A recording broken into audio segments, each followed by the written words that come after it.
চাৰিআলিত আড্ডা মাৰি থকা ল'ৰাকেইটা। আপুনি ভাবে নেকি সিহঁত সকলো বদমাছ, অভদ্ৰ অথবা নিচাত মাতাল?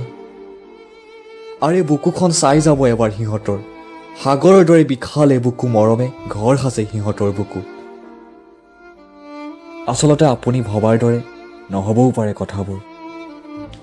চিগাৰেট খোৱা ওঁঠবোৰ কলা যদিও আপুনি শুনা পাব ডিগ্ৰীবোৰৰ সফলতাৰ কাহিনী, যি শুৱনি কৰি ৰাখিছে উয়ে ধৰা বাকচ।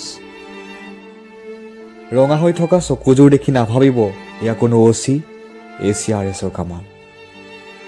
ওচৰৰ পৰা চাব, সিহঁতৰ চকুত দেখা পাব আপুনি জীৱনত একো নোপোৱাৰ জ্বলন্ত দলিল। ঘোচ দি কিনিব নোৱাৰা চাকৰিটোৰ সপোন।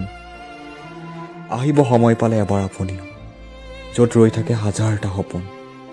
আপুনিও আহিব এদিন, উটি ভাহি যাব নিৰ্বোধ ভৰা ধেমালিত। এই স্বাৰ্থপৰ পৃথিৱীৰ কথা পাহৰি বিনিময় কৰিব পাৰিব হৃদয়ৰ ক্ষোভ।